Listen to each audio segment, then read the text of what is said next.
think it's slightly frowned upon. Paper Dupe was almost tried to do it last season, and I think got a little bit of backlash for it. Oh, they're off.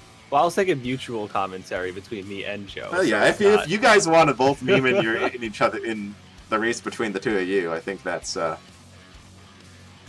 fair game, I suppose. But I think in most cases, commentating your own races is kind of considered a bit of a BM, you know. Yeah, absolutely.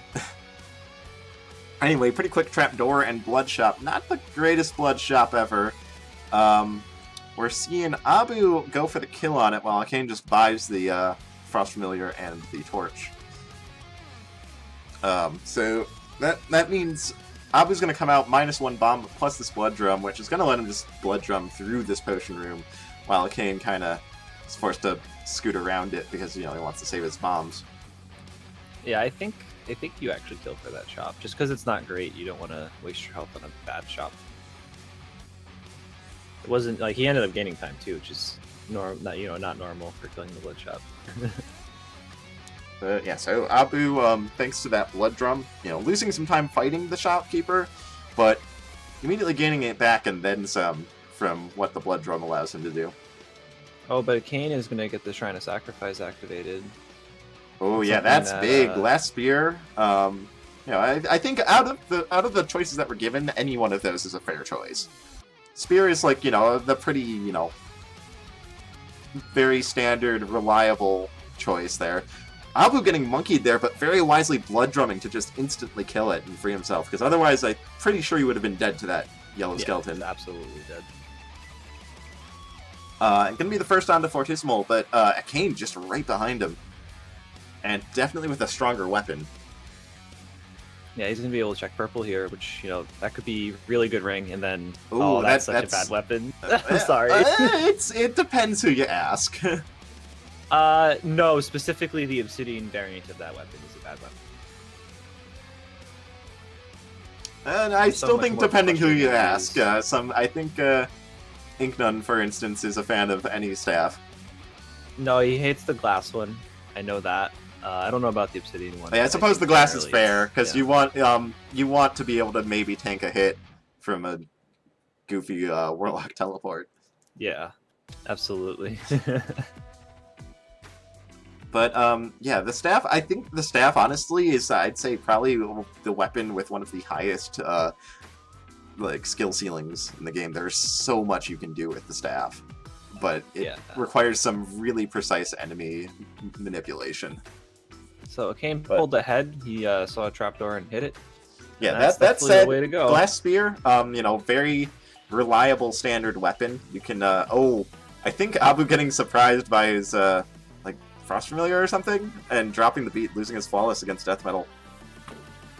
What would have been a very easy fight, just walk up and poke him 3 times. Yeah, that was a really good ring from that boss too. So. Oh yeah, the Ring of Frost. With an obsidian staff, it doesn't matter what staff you have. That's amazing to have. Oh yeah, I was just talking about this in the other race. It kind of gives a partial protection against those those bad warlock situations.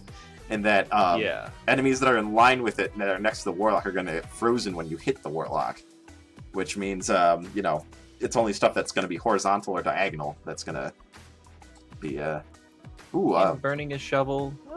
To check the shop, I suppose I can see that. But Echaen finding really fast trapdoors and is already on to what was this? A Coral Rift 3. Yeah, it was a really fast seed. He has the quick kill here. You could just freeze the boss with Snowbro and then kill it.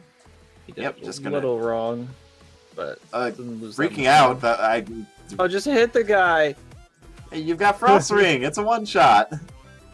Well, 2-shot technically because it's Coral Rift, but yeah, but he was already frozen. Okay, so gotta swap off because he's lost his glass armor, so he's feeling a little less comfortable with this glass build. So gonna swap to a titanium crossbow. I think that's totally fair. Not the fastest weapon type out there, but it is very safe with that piercing. Yeah, he told me that he actually uses it mainly as a dagger. And I think in the speedruns, that's generally what you want to do. Oh, not sure I would have opened that back cave, though. Now we're getting... Well, here, I'm surprised he didn't, start loading it and using it sooner. Oh, ouch! That's really not what you want to do. Keeping a Warlock that's on goo, taking a Shrunken Mummy hit. Yeah, at least it was one of the weakest enemies. Yeah, it was definitely a lighter hitter, but still, that goo, causing you to take double damage is really not what you want. Yeah, he's got the potion, which is nice still. Yeah, that Crown of Thorns is gonna regen back most of that health he just lost. Kind of a nasty zone 4, though. Black bat caves absolutely everywhere. At least both the racers have the Lucky Charm, which is going to greatly reduce the chance of them getting hit. I say greatly reduce, even though I know it keeps bats from hitting you, but that only holds true that assuming the bat has other options for movement. If a bat has no choice but to hit you, even with luck, he's still going to hit you. Plus, the bats may get in your way, which I count as hitting. Yeah, especially with oh my god. I'm not so much with the Obsidian Staff that Abu's running, but with the crossbow that Echaen's running. If that's loaded, that has a lot of potential snag factor.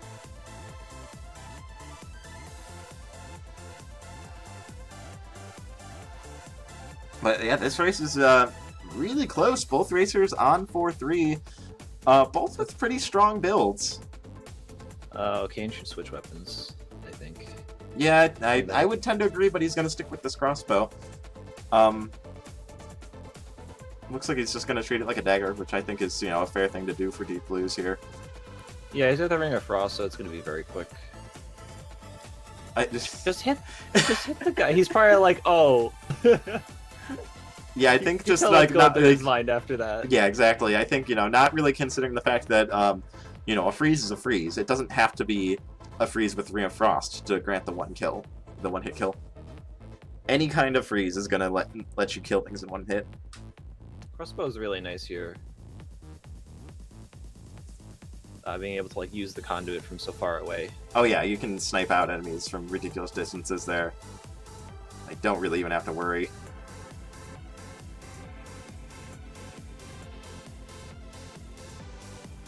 Ooh, that's a little rough, taking some damage there.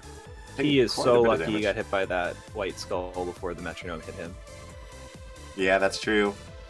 I didn't notice, but he had iframes through that. Yeah, he had iframes through that metronome hit, which is that's 2.5 hearts. Yeah, it's a Minotaur hit, I believe. Yeah, which for those who aren't super familiar with game mechanics, you do, like in many games, get a little bit of invincibility after taking damage. Whenever you take damage, you're going to be invincible the next beat, and that can lead to situations where you get hit by a weaker enemy followed by a much stronger enemy, and because of that weaker hit, you actually don't take damage, and it's really nice when that happens.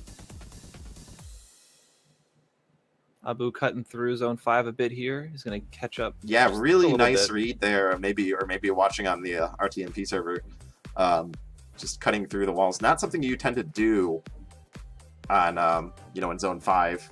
Digging through the side is very frequently a pretty slow move to do. He just blood drummed Deadringer, and Echaen didn't do the Ring of Frost kill, so Abu has a real chance here to catch up with blood drumming the stage. Yeah, that's true. Blood Drum gonna let him get that first in the Necrodancer without him teleporting away. But I mean, Echaen already 3 hits in. So but Dorian hanging Deadringer up or Necrodancer, excuse me, in the corner. But a very good teleport for Echaen there. He's down to the last hit. Abu's got 3 hits to go. Echaen's done, and all he has to do is walk to the stairs, and that is race 1. That was close. Very close race. Abu gets the last hit on Necrodancer. Not even 15 seconds later, and Abu is done.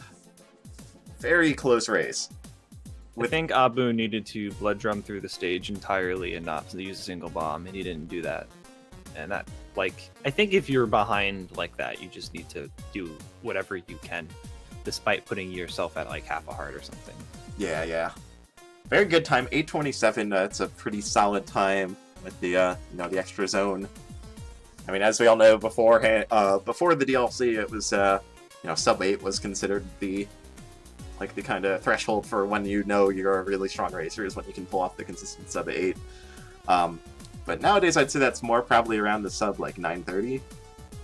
Yeah, I think that holds for Obsidian tier. Crystal tier definitely wants to be getting sub 8s, but it's it's difficult. It's very difficult. Yeah, I'd say considering, I mean, if you play with perfectly optimal play on every seed, I'd say a sub 8 is definitely guaranteed, but, that's obviously not going to happen. I'd say that, that considering, human limitations and luck and such, I'd say sub 8 is not really consistently feasible even for Crystal Racers. But, it's sort of like sub 7s were, right? Like, sub 7 started to get fairly consistent for that tier of racer. I mean, it wasn't around that tier of racer, but those people that are in the tier and a few others. So yeah, maybe eventually it will go that way again. Yeah, but as of right now, a lot of this material is still new. A lot of it's still even actively changing because this is early access. The game is still being worked on.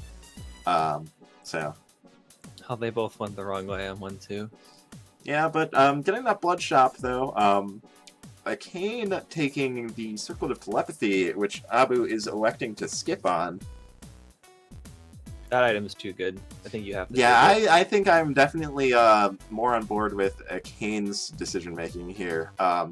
Yes, Telepathy does automatically provoke all the spirit enemies, but Telepathy, shows all the enemies on the minimap. It's essentially free mapping that's going to tell you exactly where the exit is. You just look for the biggest cluster of red, or the cluster of red that's furthest out, and that's where you go.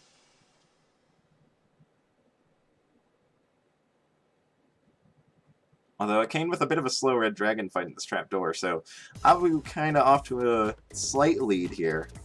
But that said, Echaen dropping down the trapdoor now, fighting the same trapdoor arena here. A little bit better of a setup, gonna save some time. Yep, I was just about to mention that. That saved a lot of time over Abu's kill. And I mean, that is when you're up at like Obsidian and Crystal tier, those tiny little bits of differences in efficiency can really make the difference.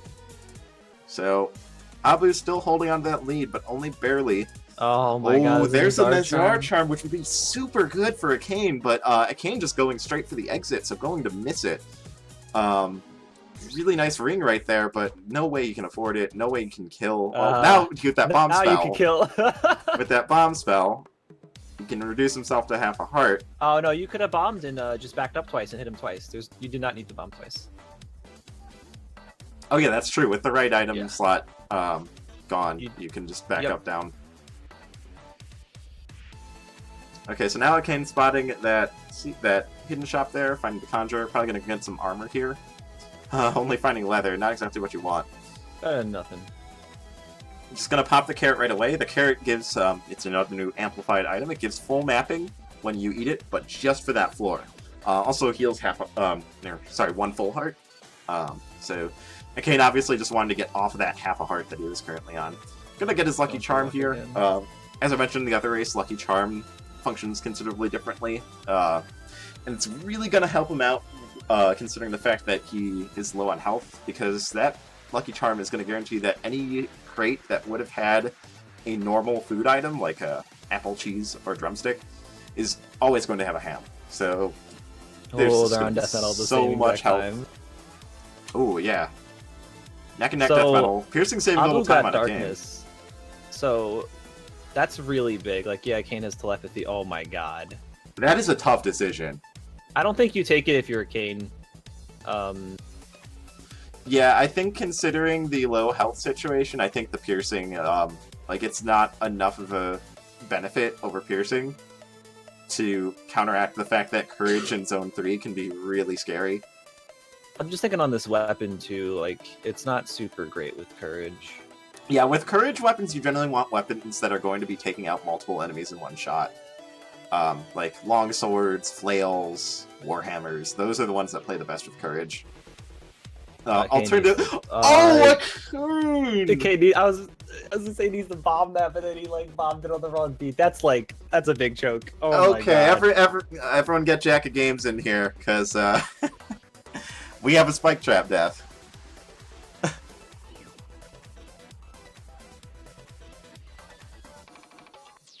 I didn't mention this, but yeah, Kane's capture is a little bit off on the RTMP, so I forgot to tell him between. Oh yeah, that's right. Yeah, shifted to the right a bit. Yeah, just a little bit of a panic there though, having to bomb that wall. But I think seeing the rider up top and letting that scare him, so he wants to dodge down, and whoops, there's a spike trap there. Oh, and then Abu getting the full bailout heal spell.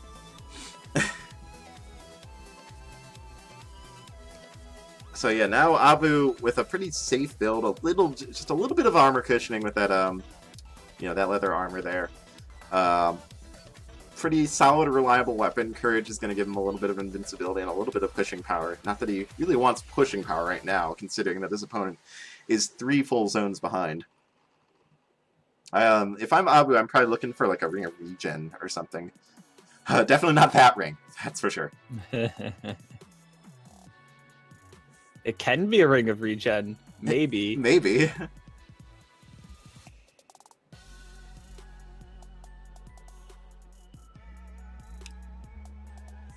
Yeah, Abu probably just going to be looking to dial the speed back here and just brings from him. Oh, there's a helm. That's a pretty nice find. Normally helm, one of the weaker head items, but when you're in need of a little extra defense. He's panicking a bit. Yeah, a little bit of a panic there, dropping his beat. Echaen dying to the Minotaur at the trapdoor room. Oh, Echaen definitely also exhibiting a little bit of a panic of his own. Yeah, I'm sure it's definitely nerves after that first race. The second race is death. Well, this race, I don't know why I'm speaking this way. You know what I mean. After his death on the spike trap, he's probably very upset. Oh yeah, I mean that's the last way you want to go, where you just like bomb yourself into a corner and stumble onto a spike trap when there's like no enemies around. Well, he meant to bomb the spike trap, but he like missed the beat prior, I think, because that was intended to bomb for the trapdoor. Pretty positive. Oh man. Yeah, Abu has like effectively plate mail now, so yeah, he's very safe. Yeah, I mean those the best item in the game. Those protection items on their own, those little defense items, generally not worth too much. The helm, the protection charm, all that, leather armor, not worth too much by themselves. But when you start stacking them all together, they really add up quickly. Hey, you could have had a wonder right there. Could have. Oh, and there's some heavy plate right there. So gonna swap off this helm, looking for something a little better. Miner's cap, no. Jaw, no. Not that one. He almost didn't have enough money. Okay, there we go. I think that's probably, like, honestly what he was looking for. Either that or Blast Helmet. Yeah. Because the Blast Helmet, Crown of Thorns, probably the 2 safest head items. And that's all he wants at this point, is just pure safety. Echaen going to the Conjurer, trying to get a shovel, looking for a Shovel of Courage, I'm sure. Just wants something to really help him push. Yeah, I think at this point your opponent's too far ahead, though, where like you can't catch up. Yeah. Immediately, though, changing up what he's doing, just spending time in the food shop here. Keeping Courage over regen? I think Abu should have just taken regen. Yeah, I think at this point you're just playing 100% for survival. You just want every form of regen under the sun, which he would have had with that, pretty much. Other than no blood weapon. Blood weapon, yeah. But he's got regenerating health on every 10 kills. He's got the heal spell for every 15 kills and for every exit stairs.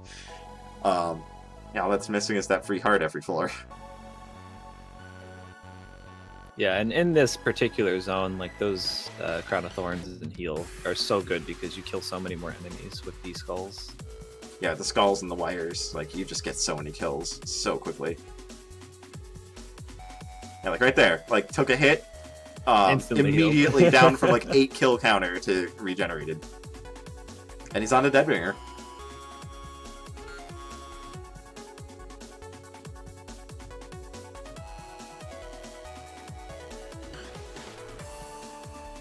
Very clean Deadbringer fight.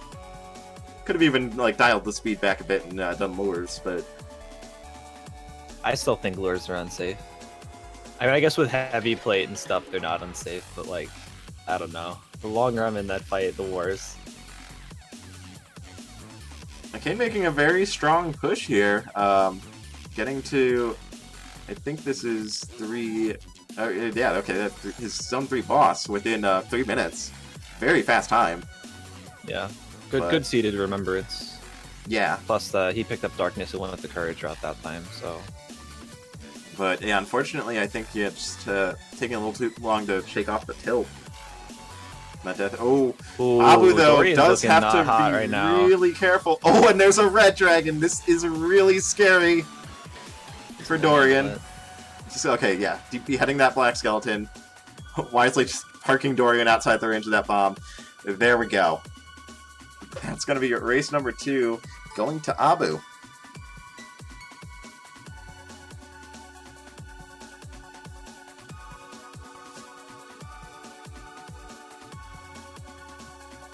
Crazy how that was beat for beat until Echaen died, and he wasn't even running the same build.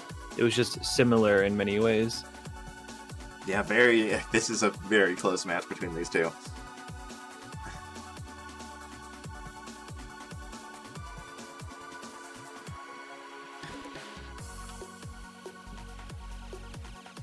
Alright, so now we're tied up at 1-1, and we'll see who takes this set in a moment. Looks like Echaen may be taking a moment to breathe.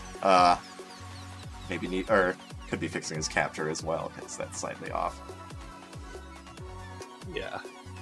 It looks even more off in the pause menu than when he's playing. It's kind of silly. Okay, yeah, there we go.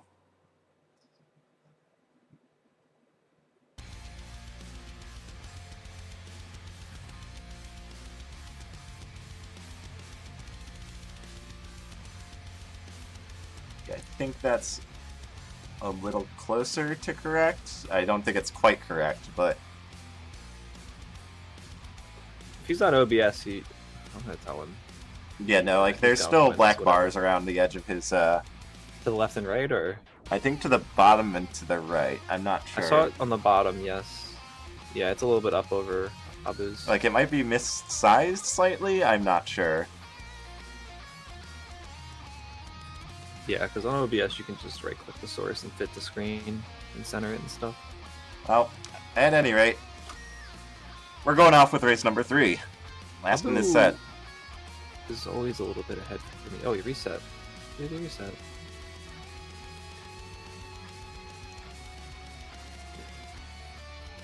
Oh, and he reset. Absolutely free heart transplant there on Echaen's side from that bomb trap Shrine of Rhythm. Abu finding an obsidian torch. Yeah, having to go out of his way though. It's a good like 15 seconds out of the way. Oh, that bat almost boning Echaen. Yeah, nice use of the bomb trap though to clean up the dragon. Oop, taking a hit from the yellow slime, but you know that's a pretty light hit, just half a heart. Yeah, that's the enemy you want to get hit by. Wow, already on the boss. Nice quick trapdoors. Abu opting for luck. He's also going to see that bomb and be able to check out that lock shop, which has, I think that's an obsidian rapier. That might be a cutlass. I can't tell. Yeah, it's hard to tell, but whatever it was, he didn't want it. He didn't have the money for it. I don't think he had a way to kill. He has 4 bombs. Oh, Echaen dropped flawless. Oh, he has 4. Oh, it was a 3-pack. Oh, I thought it was 1. So yeah, now Echaen's got a lot of catching up to do build-wise. I'm surprised Echaen didn't just use his heart transplant against Fortissimo. I mean, I think bosses are the place to use it. Yeah, he got hit by a Spite Skeleton that spawned. Zone 2 is so punishing when you have a weapon like that too. But he finds a glass shrine, so as long as he doesn't get hit now, that's actually really good. Okay, and now Abu's gonna get this flawless, so he's going to get off this dagger. Or is it? Oh, I think Abu misinterpreted what happened on Echaen's side. I think Abu saw that Echaen had a dagger and went, "Oh, the black chest sucks," and just went for purple. Or maybe he saw the glass shrine. But if you saw the glass shrine, there was a rapier in the shop, and he had enough money to buy the base rapier, and then you would have a glass rapier. Even if you see the glass shrine, you still want something other than a glass dagger. Yeah, I mean, if you were watching, you saw the shop, I think maybe you do skip weapon and get the glass rapier. But yeah, I think it's just that he assumed that... Too much RT. I think it's just, yeah, he assumed that Echaen checked the black and it was like, you know, a blood whip or something. Because, yeah, we're seeing dueling daggers here. Abu with a nice frost ring find, but Echaen on spiked ears, which is losing that arena, that roll. The arena. That's really unfortunate because that very likely had a way better weapon in it. Echaen is misreading Zone 2 quite a bit here. is at least, finding chests and such for it. Could just, gonna eat that drumstick just to uncurse that heart container. Abu popping the heart transplant versus King Konga here. You can kill that shop. Yeah, could kill that shop. He's got 4+6, but is just gonna skip out on it. Also going to use his heart transplant here. He plays a lot of bards, so he's probably... Oh no! He's dead! Oh! I think. Never go right. No, he can bomb. He's alive, but... Oh, he's dead. He's dead. He's alive, but he's dead. That shop is a little okay. Okay. As long as he keeps these spiked ears alive, it's a 3 damage spear, which is totally, totally fine. Abu's got a titanium axe, though. I think it's amazing. Oh, nice. Oh. Barely popping the shield in time against that blue dragon. Scary stuff. But, Echaen is going to really have to push with this really minimal build. And Abu, meanwhile, has a really strong one and is way ahead. Axe Frost, a very powerful combination. So Axe is so good with many of the rings in the game.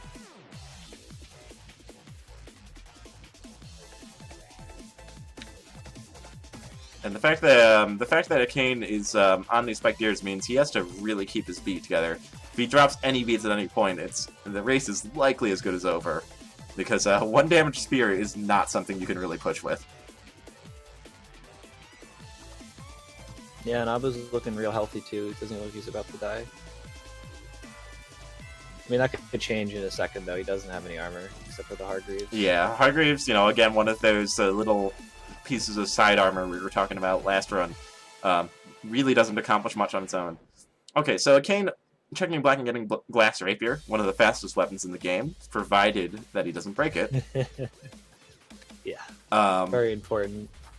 And, makes those spiked ears a little bit less important. Even if he breaks them, he's still got a strong weapon.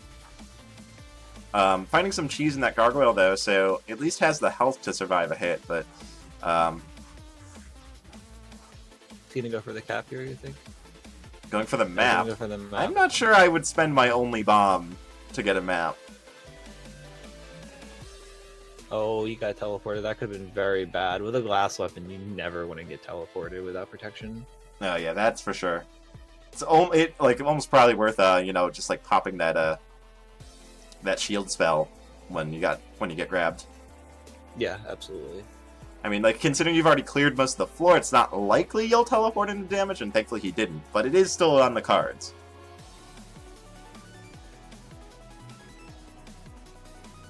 And, okay, so Echaen did find 3 bombs at some point, so he does have the bombs for the quick Necrodancer kill. And is regaining some ground here, up to 4-3, as Abu's finishing his Zone 4 boss. Finding a nice free spell, which goes really nice with that Ring of Frost. Yeah, that's an easy Dead Ringer. That's usually enough to make or break races nowadays. The Dead Ringer freeze kill. It's so good. Echaen doing some shopping. Not sure I agree with this. Ooh, yeah, I mean, that was. There aren't. Oh, that was scary. That Goblin Sentry almost broke his glass rapier. Yeah, there aren't many rings you actually want with this build, because any damage up ring is kind of useless. Ring of Protection is useless. Oh, yeah, right here, Ring of Frost and Freeze Spell, just freeze the room and plow it down. Yeah, Abu is flown through Zone 5, but that's because the axe is so good in the zone. Yeah, that moving wide attack just lets you plow straight through the hallway, just mowing down everything in your path. Spooky. Oh, the devil hidden behind the blue dragon! The sneaky devil. Oh, that's so mean. That is so mean. Oh my god! And now it's a complete 180. Just Echaen now poised to win this, but still on a really unstable glass build. Needs to be really careful. So he totally just waited at the start of that floor after noticing Abu died. He waited like a good 10 seconds. So yeah, now probably gonna be checking his shops as well. Just take it. Just take it. Yeah, take that and take the longsword. Yeah, not even 2 damage. That's still 4 damage to longsword because he's done a really good job of keeping those ears alive. Yeah, with the rapier, you get the burn beats a lot less than the other weapons. Okay, be careful of these mages though. Don't want to take unnecessary damage. Well, he would have broke his glass had he still had it. Just hit him through it.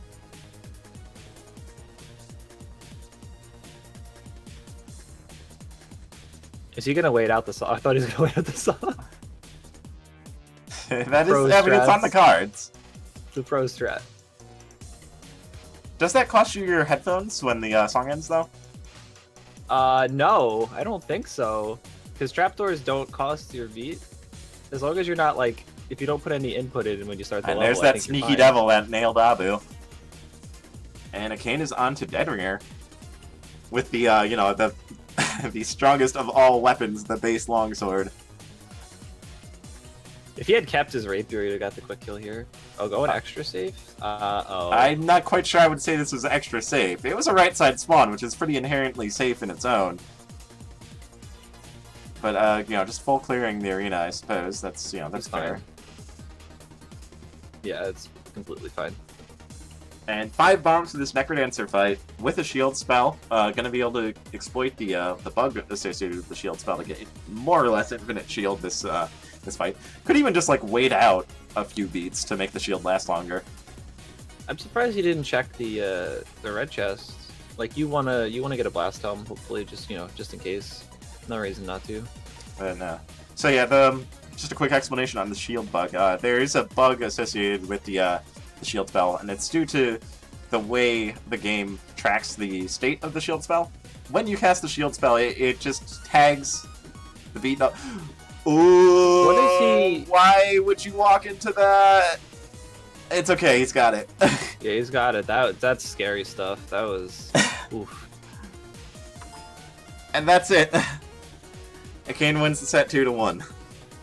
Okay, so as I was explaining though, when you cast shield spell, it flags a certain beat as the beat, a beat number as when to turn off the shield. And so, you cast it 30 beats in, and it lasts 10 beats, so it says, okay, I'm ending the shield on beat 40. And then you transition to phase 2 of the Necrodancer, and it starts a new song, starting at beat 0, but it's still going to end the shield at beat 40. So you get really long shields. And you can make them even longer by just waiting out before you initiate phase 2. And we saw it didn't quite last long enough to protect Echaen from that Necro Bomb, almost costing him the race there. But it'll be enough. Yeah. This is why you check your red chest if you are 5 zones ahead for a blast helm. Don't forgo that. Blast helm, or even just like a helm or something, just a little extra defense or whatever. There's a few items in there you could want, like protection charm, helm, blast helm, ham. Food. It's not likely to show up by then, but it's food. Curse potion. Curse potion. Right there, curse potion would have been amazing. Oh yeah, go down to half a heart, pop it, and then you're at 4 hearts again. Yeah, you can blood shield as well. But yeah, that is it. Very close set, 2-1. Abu maybe just getting a little overconfident with his lead there, and taking a dive to a pretty unfortunate situation. But it is what it is. Quite a surprising amount of deaths for an Obsidian tier race, but it does happen when you have 2 fast racers that are pushing each other this hard.